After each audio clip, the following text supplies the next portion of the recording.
BSc physics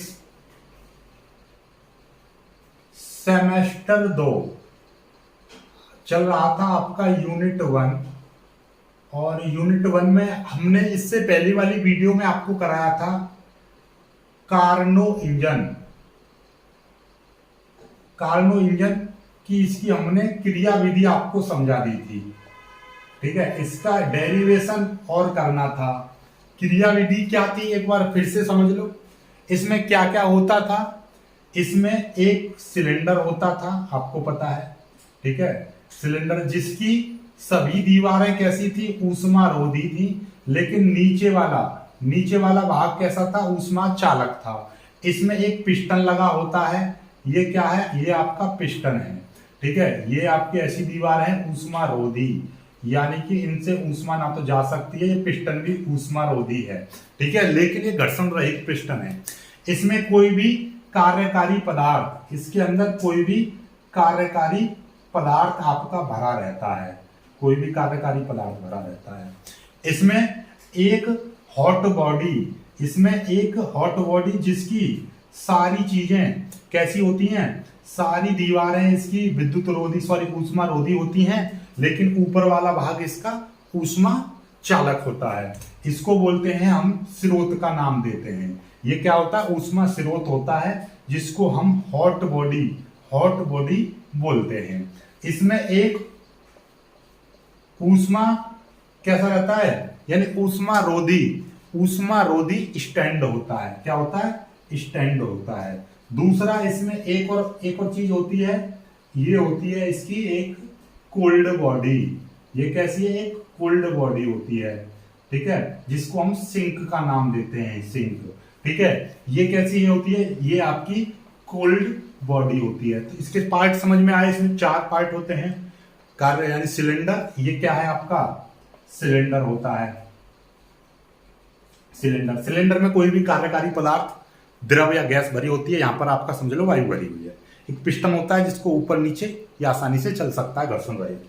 स्रोत होता है, इसकी ऊष्माधारिता अनंत होती है। ये एक हॉट बॉडी होती है, इसकी ऊष्माधारिता अनंत होती है। इससे कार्यकारी पदार्थ जितनी चाहे उतनी ऊष्मा ले सकता है, इस पर कोई प्रभाव नहीं पड़ेगा।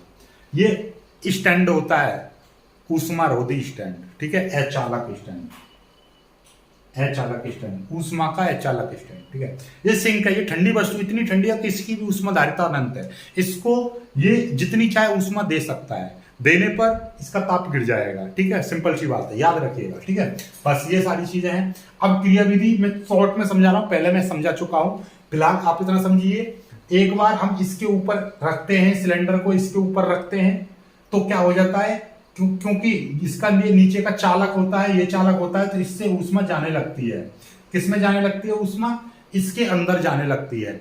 इसके अंदर ऊष्मा जाती है, तो ये जो गैस होती है इसके अंदर भरी हुई, वो गर्म होती है, और गर्म होने के कारण उसका प्रसार होता है। तो ये इस पर दाब लगाती है, इस पर, किस पर, पिस्टन पर दाब लगाती है, और पिस्टन धीरे धीरे क्या होता है, ऊपर उठ जाता है। तो क्या करती है, गैस पिस्टन पर कार्य करती है, और इस दौरान किया गया कार्य को हम किस पर लेते हैं, एक वक्र बना देते हैं। हम इससे पीवी वक्र बना देते हैं।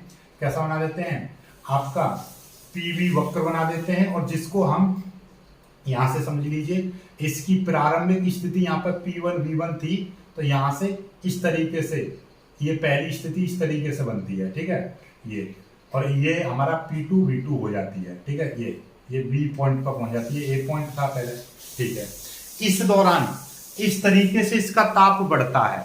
ठीक है, इसका इस तरह से ताप बढ़ता है, या ऐसे समझो, यहाँ पर मानो पहली स्थिति हम यहाँ पर मान रहे हैं P1 V1।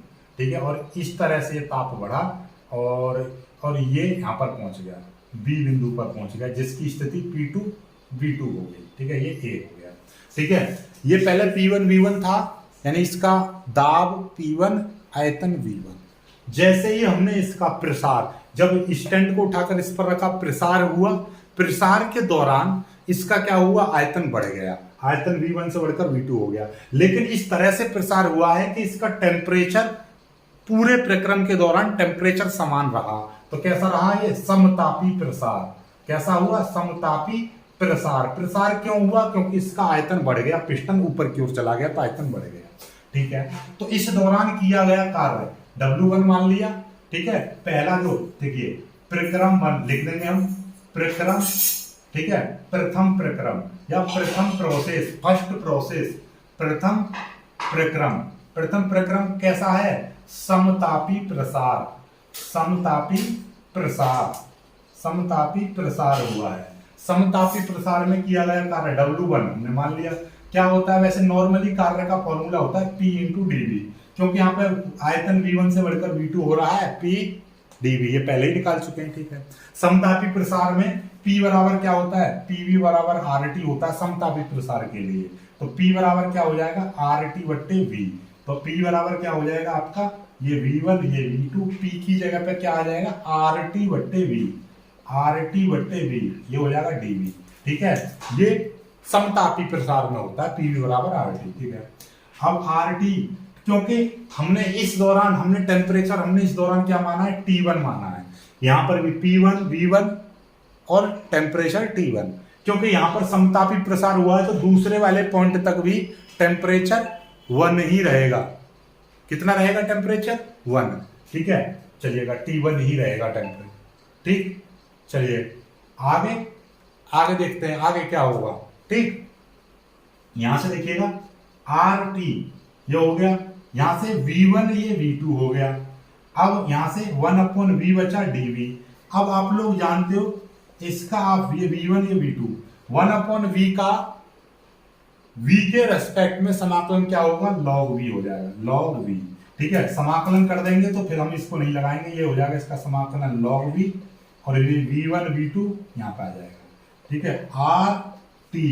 T1 लगाएंगे, T1 लगाएंगे, T1 लगाएंगे, ठीक है। क्यों? क्योंकि यहाँ पर टेम्परेचर इन दोनों इस प्रोसेस से यहाँ तक जाने में टेम्परेचर कितना रहा है? T1, ठीक है। चलिएगा T1, अब इसको लिख देंगे log V2 minus log V1, क्योंकि upper limit minus lower limit ये रख देते हैं। RT1 तो ये कितना हो जाएगा? log V2 बट्टे V1, ये हो जाएगा। W1 का मान इतना निकल आया, W1 का मान इतना निकल आया। याद रखिएगा इस चीज को, W1 का मान कितना आ गया? RT1 log V2 बट्टे V1। खोपड़ी में इंस्टॉल कर लीजिए, आगे बढ़ते हैं, ठीक है। बहुत जल्दी इसका स्क्रीनशॉट ले लीजिएगा, ठीक है। अब याद रखिएगा ये कितना हो रहा है? अब द्वितीय, ठीक है। अब द्वितीय प्रक्रम, द्वितीय प्रक्रम ये होता है रुद्रोष्म, रुद्रोष्म एडियाबैटिक एक्सपेंशन, ठीक है। ये कैसा होता है? ऐसा समझो कि हमने पहले इस पर रखा, अब इस सिलेंडर को उठाकर इस पर रख देते हैं। इस पर रख देते हैं तो क्या होता है? इस पर रख देते हैं तो अब जो गैस है, ध्यान से समझिएगा, गैस अब फिर से प्रसार करती है। प्रसार करेगी तो क्या होगा? ध्यान से समझो जरा। अब हमारी गैस, क्योंकि ये ऊष्मा का रोधी यानी ऊष्मा रोधी स्टैंड है, जब सिलेंडर इसके ऊपर रखा हुआ है, पहले से ही गैस गर्म है तो वो लगातार ऊपर इस पर प्रेशर लगा रही है पिस्टन पर। पिस्टन चलावान है, इनके ऊपर चल सकता है। तो जैसे ही गैस इसके ऊपर रखी और गैस ने इस पर दाब लगाया पिस्टन पर, तो पिस्टन तो ऊपर चला गया, लेकिन यहां पर ऐसी स्थिति थी कि नीचे से गैस जल रही हो तो तवा लगातार गर्म होता रहेगा।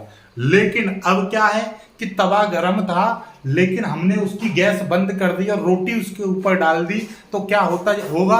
कंडीशन ये होगी कि तवा तो ठंडा होता जाएगा, लेकिन रोटी धीरे धीरे करके हल्का सा पक जाएगी, हल्का सा पकेगी, पूरी नहीं पकेगी। जब तक तवा गर्म रहेगा तब तक रोटी गर्म होती जाएगी, रोटी यदि उस पर डाल दोगे। सेम कंडीशन यहाँ पर है। जब इस सिलेंडर को उठाकर यहाँ पर रख देंगे ऊष्मा रोधी स्टैंड पर, तो ऊष्मा यहाँ पर प्रेशर लगाएगी, इसको थोड़ा सा बढ़ा तो देगी, लेकिन इस गैस का टेम्परेचर कम हो जाएगा। तो ना तो ऊष्मा अंदर जाएगी ना ही अंदर से बाहर आएगी, तो ऊष्मा ना तो गई ना आई, तो उसे बोलते रुद्धोष्म। तो यहाँ पर रुद्धोष्म प्रसार होगा, ठीक है। गैस ऊपर तो बढ़ा देगी, लेकिन कौन सा प्रसार होगा? रुद्धोष्म प्रसार। इस दौरान इसका टेम्परेचर क्या हो जाएगा? कम हो जाएगा, ठीक है। तो उसको हम किससे दिखा दे रहे हैं? यहाँ पर इस तरीके से दिखा दे रहे हैं। देखिएगा गैस हमारी इंक निकल गई। चलिएगा रुद्धोष्म प्रसार, इसको हटाओ यहाँ से। तो ये हमने मान लिया P3 V3 मान लिया, ठीक है। और इस यहाँ पर टेम्परेचर हमने T2 मान लिया, टेम्परेचर, क्योंकि यहाँ तक तो टेम्परेचर बदला नहीं था, लेकिन यहाँ पर टेम्परेचर T2 हो गया क्योंकि घट जाएगा टेम्परेचर, ठीक है। चलिएगा, तो इस दौरान किया गया कार्य W2 बराबर, फॉर्मूला वही।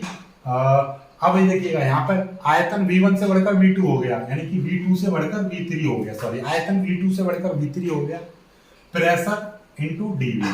चलिएगा, अब आप लोग जानते हो रुद्धोष्म प्रसार के लिए क्या, रुद्धोष्म प्रसार के लिए, रुद्धोष्म प्रसार के लिए क्या होता है, रुद्धोष्म प्रसार के लिए PV की पावर गामा बराबर कांस्टेंट, यही होता है।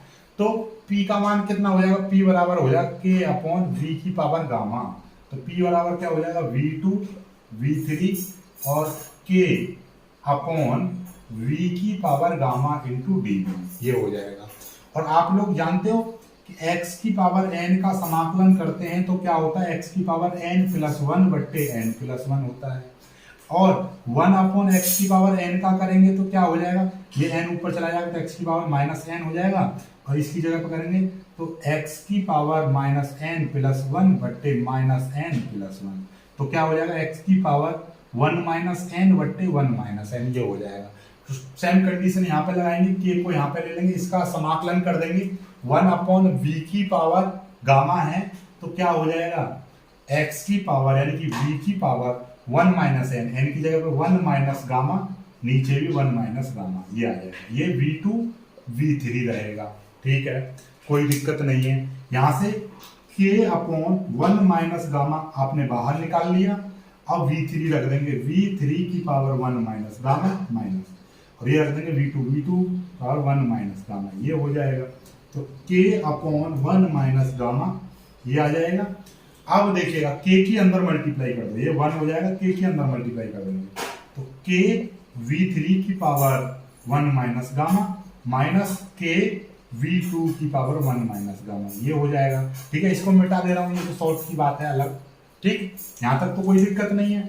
यहाँ के बारे में जरा समझो, आप लोग जानते हो कि भैया क्या होता था, P1 V1 बराबर P2 V2 होता है, ठीक उसी प्रकार से इसकी ये कांस्टेंट है, तो P V1 की पावर गामा बराबर P V2 की पावर गामा बराबर K, ये हो जाएगा।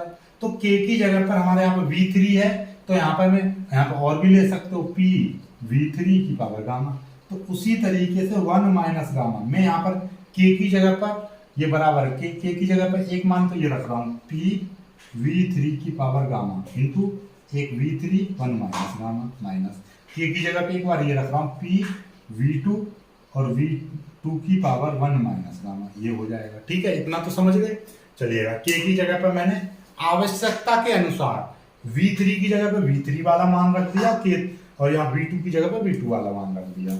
अब एक चीज जरा समझो, एक चीज जरा यहाँ पे समझो, ये क्या हो जाएगा जरा देखिएगा, बहुत कमाल की बात बता रहा हूँ। ये V3 की पावर गामा है इंटू V3 की पावर 1 माइनस गामा है। जब हम ये V3 तो गुणा में घातें जुड़ जाती है, V3 की पावर, ये सबको जोड़ेंगे, gamma plus 1 minus gamma, gamma से गामा कट जाएगा, V3 की पावर 1 बचेगा, यानी कि V3 बचेगा, सिंपल सी बात ही है। तो जब इनको इन दोनों को सॉल्व करेंगे तो क्या बचेगा, केवल V3 बचेगा। यहाँ पे इन दोनों को सॉल्व करेंगे तो V2 बचेगा, क्यों, क्योंकि गुणा में घातें जुड़ जाती है, इसकी पावर यहाँ पे क्या है, गामा, एक गामा है प्लस का, ये माइनस का गामा है, जब इसको जोड़ेंगे तो V की पावर 1 बचेगा। तो कुल मिलाकर बात ये है, W2 बराबर बचेगा आपका 1 अपॉन 1 माइनस गामा, और ये कितना हो जाएगा, P V3 minus P V2, ये आ जाएगा आपका, ठीक है। ये इन दोनों को सॉल्व करेंगे V2 आ जाएगा, इन दोनों को सॉल्व करेंगे V3 आ जाएगा, ठीक है। चलिएगा, जब नहीं समझ में आए तो वीडियो को पीछे कर लेना, देखिए मैं आपको फिर से समझा रहा हूँ, V2 की पावर गामा है इनटू, और ये V की पावर 1 माइनस गामा है, तो गुणा है ये दोनों, ठीक है। जैसे x की पावर 2 गुणा x की पावर 3 करते हैं तो x की पावर 5 लिख देते हैं, मतलब गुणा में घाते हैं 2 और 3 5। तो ऐसे ही ये V2 की पावर इतना है, ये V2 की पावर इतना है, तो V2 की power gamma plus 1 minus gamma, यानी ये और ये जुड़ जाएंगे, जो जुड़ेंगे तो इससे ये कट जाएगा, तो कितना बचेगा, ये बचेगा V2 की पावर 1, और 1 का मतलब क्या है, केवल V2 बचेगा, ठीक, समझ में आ गई। चलिएगा, W2 बराबर 1 अपॉन 1 माइनस गामा। अब देखिएगा ये क्या है, आप जानते हो कि PV इस तरीके की जो कंडीशन होती है तो क्या होती है भाई, वो ये होती है पीवी बराबर आर टी, ये होता है नहीं होता, इतना तो समझते हो, ठीक है। अब यहीं पर मैं क्या करूं, क्योंकि यहाँ पर पी तो दोनों की जगह पर समान है, लेकिन यहां पर देखिएगा ये V2 वाली कंडीशन ले रहे हो, V2 वाली कंडीशन ले रहे हो, तो यहां पर टेम्परेचर क्या था, इन दोनों में टेम्परेचर बराबर था जो कि था T1, और P V3 ले रहे हैं तो यहां पर टेम्परेचर V3 वाली कंडीशन ले रहे हैं, तो ये कितना है, यहां पर टेम्परेचर हो जाएगा T2, कि R तो कांस्टेंट है, ये दोनों समान रहेगा, तो इसीलिए यहां पर आपका इसकी जगह पे हो जाएगा R, ये देखिए V3 वाली पे हो जाएगा T2 माइनस, और V2 वाली में हो जाएगा T1 हो जाएगा। तो ओवरऑल देखा जाए तो R को आप कॉमन, ये R भी आएगा इसमें, R को कॉमन ले लीजिए, R/1 माइनस गामा, और ये हो जाएगा आपका T2 माइनस T1, ये हो जाएगा W2 का मान इतना हो गया। ठीक, समझ में आई बात, कुछ नहीं आई, चलिएगा बहुत जल्दी इसको आप कर लीजिएगा, इसको समीकरण 2 मान लीजिएगा, इसको समीकरण 2 मान लीजिएगा, ठीक है। ये यहाँ पर क्या था T1 और यहाँ पर था T2, ठीक है, तो ये इसमें से ये घट जाएगा टेम्परेचर T2 माइनस T1, ठीक, चलिएगा। कोई दिक्कत है यहाँ तक, कोई समस्या नहीं है, बहुत जल्दी इसको कर लीजिए, फिर आगे बढ़ता हूँ, ठीक है। इस चीज को याद रखिएगा, इनको सबको याद रखिएगा, ठीक है। चलिए बहुत जल्दी इसको रख लीजिएगा, ये हो गया, W2 का मान निकल आया। अब हम निकालेंगे किसका, W3 का, तृतीय प्रक्रम क्या है, तृतीय प्रक्रम, इसको बोलेंगे समतापी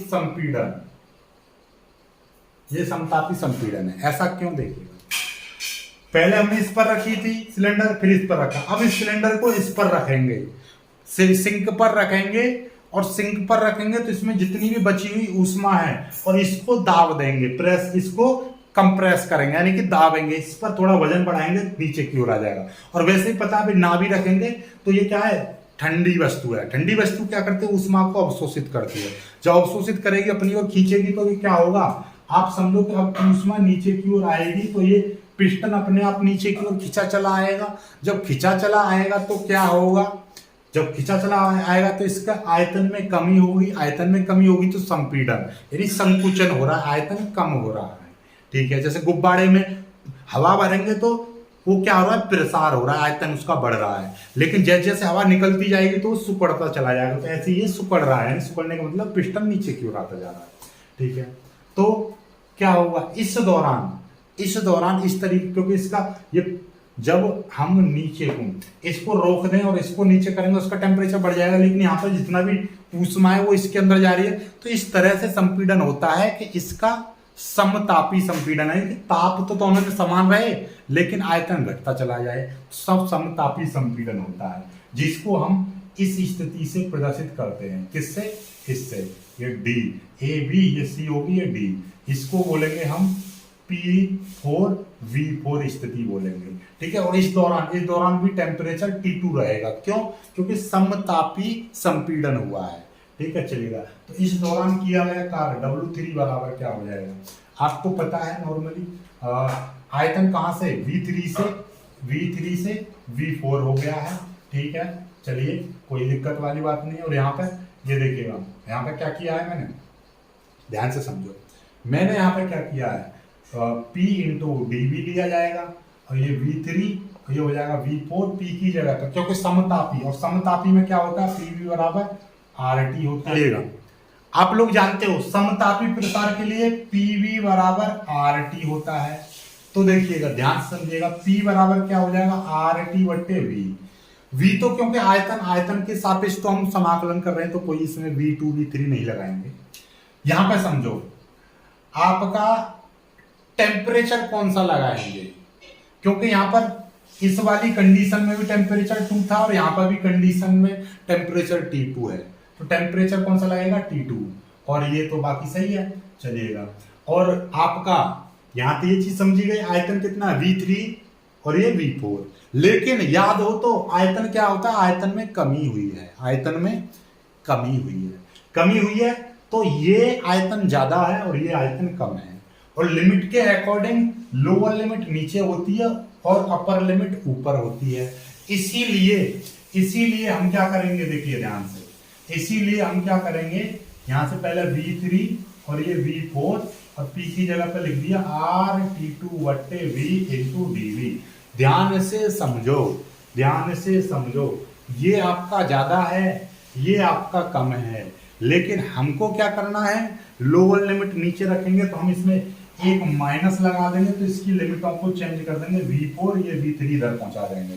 ठीक है, समझाइए, क्योंकि ये अपर लिमिट यानी ये आयतन ज्यादा है और ये वाला आयतन कम है क्योंकि संपीड़न हुआ है।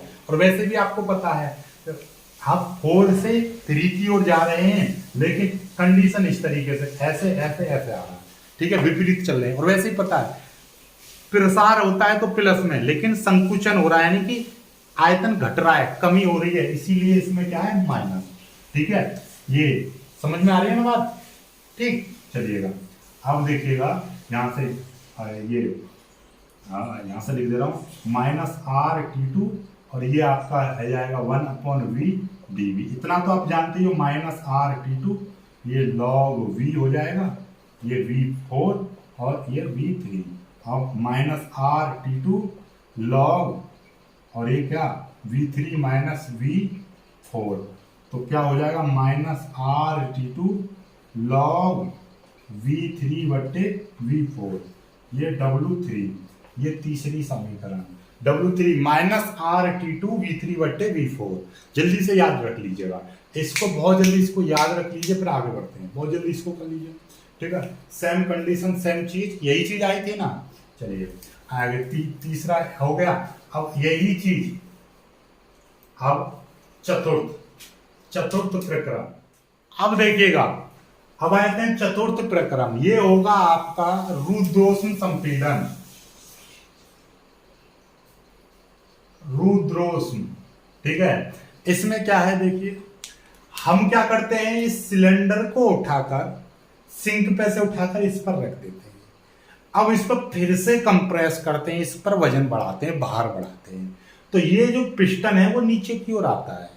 तो होना ये चाहिए कि नीचे की ओर आएगा तो ऊष्मा इसके अंदर जानी चाहिए, क्योंकि ये ऊष्मा का अचालक स्टैंड है, तो ऊष्मा इसके अंदर तो जाती नहीं है। तो क्या होगा, इस पर जैसी वजन बढ़ाते हैं तो इसका टेम्परेचर बढ़ता जाता है। क्यों? क्योंकि ऊष्मा तो नीचे नहीं जा रही है, नहीं जा रही है, तो इसका टेम्परेचर बढ़ता है।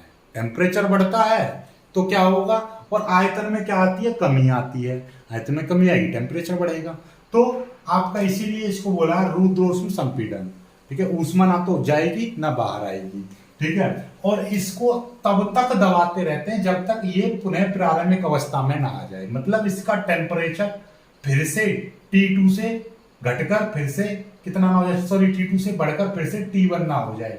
ठीक है, T1 तक हम इसका प्रसार संपीड़न करते हैं। ठीक है, तो इस घटना में W4, तो वही यहां से देखिएगा आयतन, देखो फिर से देखो, खोपड़िया में पहले नॉर्मल लगाओ V4 और यहाँ पे लिख दो V1 और यहाँ पे P, तो ये dV हो जाएगा। अब देखो जरा, क्योंकि आपको पता है रुद्रोष्म में क्या होता है, P V की पावर गामा बराबर K, रुद्रोष्म प्रक्रम में ये होता है। तो भैया P बराबर क्या हो जाएगा, P बराबर हो जाएगा K/V की पावर गामा। ठीक है, अब देखिएगा, और यहाँ पे V4 और ये V1 और ये K/V की पावर गामा dV। अब देखो ध्यान से, ये आयतन ज्यादा है और जैसे हम इसको और दाब रहे हैं और दाबेंगे तो इसका और आयतन कम हो जाएगा। तो ये और इतना कम करेंगे फिर से V1 हो जाए, तो V1 कम है आयतन, तो ये ज्यादा है, इसको ही कम करके इतना बनाया गया है। तो अब हमारा कम वाला नीचे रहना चाहिए, ऊपर रहना चाहिए, तो हम क्या करेंगे, इसका माइनस लगा देंगे, K को कॉमन ले लेंगे और ये यहाँ पर V1 ये V4 हो जाएगा 1/V की पावर गामा dV और माइनस K, और ये फिर से वही कंडीशन अप्लाई कर दोगे तो क्या हो जाएगा, V की पावर 1 माइनस गामा, नीचे 1 माइनस गामा और ये V1 ये V4 हो जाएगा। ये माइनस K 1 माइनस गामा और यहाँ पर रख दोगे आप V4 minus V1 1 minus gamma 1 minus gamma, K के अंदर मल्टीप्लाई कर दो तो -1/- gamma K V4 one minus gamma के V1 वन माइनस गामा। अब के का मान रख देंगे, के का मान रखेंगे पुरानी तरह, जैसे क्या P1 V1 बराबर के होता है तो वही P2 V2 कर देंगे, P2 V2 तो इस पर वन गामा गामा। इसी तरीके सारे मान, तो के की जगह पर मैं कौन सा मान रखूंगा, P की जगह पे तो वन नहीं लगाएंगे क्योंकि P तो कॉमन ही है, कोई दिक्कत नहीं है। तो यहाँ पे मैं K4 वाला मान ले रहा हूँ, ठीक है, इसको मिटा दे रहा हूँ, ठीक है, इसको मिटा दे रहा हूँ। यहाँ पर मैं K4 वाला मान ले रहा हूँ, क्यों, P V1 की गामा, P V2 की गामा बराबर P V3 गामा और P V4 गामा बराबर के ही मान है, सारे कितने भी बढ़ाते चले जाओ। तो मैं यहाँ पर के की जगह पर V4 वाला लूंगा, ये तो P V4 कर दूंगा, तो क्या हो जाएगा W4 बराबर -1 अपॉन माइनस गामा, और ये के की जगह पर P V4, ठीक है, V4 gamma, V4 one minus gamma minus P, और ये V1 वाला लूंगा, V1 गामा और V1 वन माइनस गामा, ठीक है, -1 वन माइनस गामा, तो P ये V4 हो जाएगा, P ये P1 हो जाएगा, -1 वन माइनस गामा। तो ये कितना हो जाएगा, ध्यान से देखिएगा, यही वही कंडीशन लगाएंगे P4 वाले में। देखिए PV बराबर RT होता है, ये P4 वाले में T2 है, तो क्या हो जाएगा RT2 हो जाएगा। और P1 वाले में यहाँ पर टेम्परेचर T1 है, तो RT1 हो जाएगा। तो R कॉमन ले लेंगे तो माइनस का R वन माइनस गामा, ये हो जाएगा आपका T2 माइनस T1, ये हो जाएगा W4, ये आपका 4 समीकरण, ठीक है। चलिए समझ में आई बात, नहीं आई, ठीक। क्योंकि PV बराबर RT होता है, यदि मैं यहाँ पर V4 ले रहा हूं तो यहाँ पे चौथे में टेम्परेचर कितना है, T2 है। यदि मैं V1 ले रहा हूं तो यहाँ पर टेम्परेचर कितना था, T1 था, ठीक है। तो ये ठीक है। चलिए अब यहाँ पर सारे कंडीशन के सारे W, क्योंकि सारे W जुड़ जाएंगे, क्योंकि वो 1 2 पूरे एक चक्कर में किया गया कार्य, यहां तक समझ में आ गया। सारे चक्कर में किया गया कार्य को हम जोड़ देंगे। सारे वीडियो को पीछे कर करके देख लेना, यदि लिख रहे हो तो आपको समझ में आ जाएगा। एक चक्र में किया गया कुल कार्य, तो W बराबर W1 plus W2 plus W3 plus W4। W1 की वैल्यू कितनी है, मेरे पास लिखी हुई है, कितनी है, W1 की वैल्यू है RT1 log V2 बट्टे V1 प्लस W2 की वैल्यू R बट्टे 1 minus gamma T2 minus T1। फिर ये माइनस में था तो इसलिए माइनस, सॉरी ये तो प्लस में था, ठीक है, ये तो प्लस में था। अब R3 Q3 W3 की वैल्यू माइनस में आई थी तो माइनस लगाऊंगा मैं, और W3 की वैल्यू कितनी थी, RT2 log V3 बट्टे V4, ठीक है।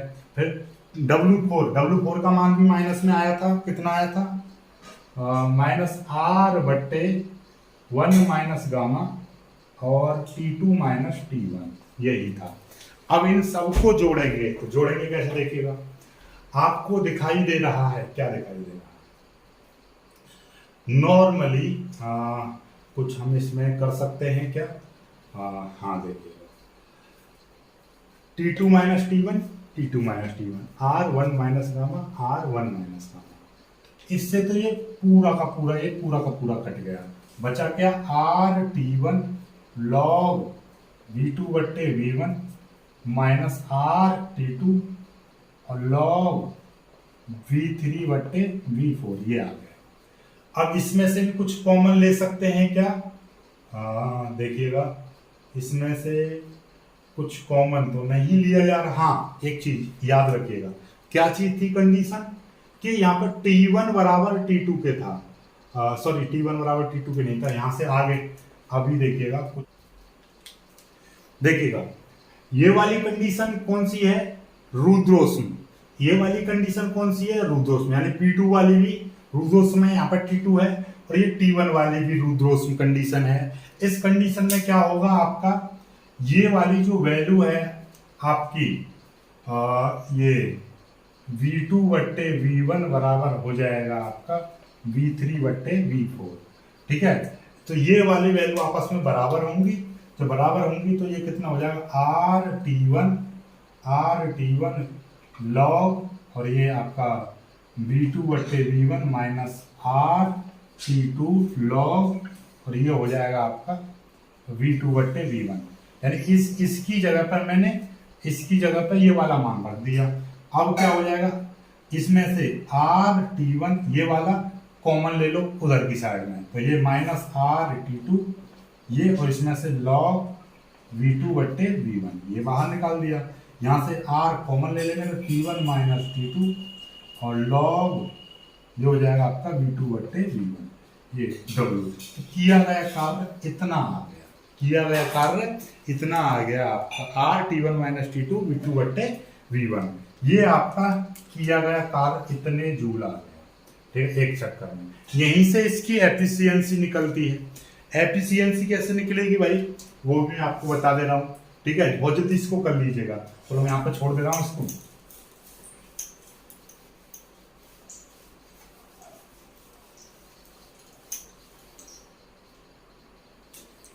एफिशिएंसी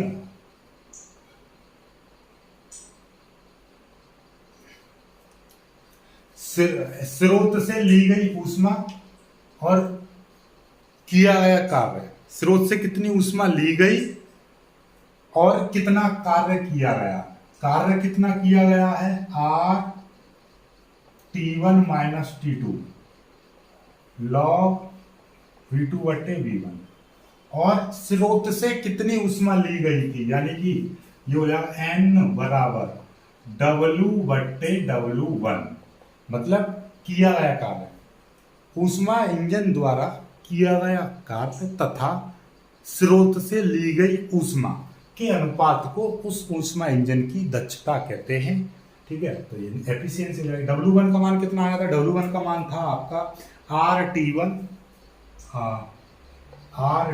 लॉग V2 बट्टे V1, तो R से R कट जाएगा, तो इससे पूरा कट गया, T1 माइनस T2 बट्टे T1, ये कितना हो जाएगा T1 बट्टे T1 माइनस T2 बट्टे T1, तो यानी कि ये 1 हो जाएगा कट के, 1 माइनस T2 बट्टे T1। यही था ना कि बिना सिंक को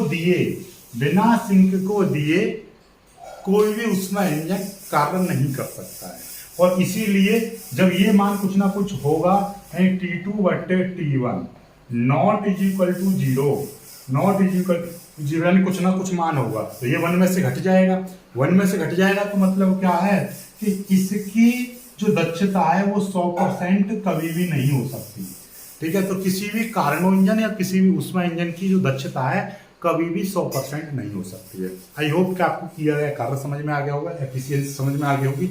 बाकी हम करेंगे कल कुछ नई चीजें, नए सिरे से समझेंगे, ठीक है, नए टॉपिक को। बाकी कोई भी दिक्कत हो, कोई समस्या हो तो बताना, कमेंट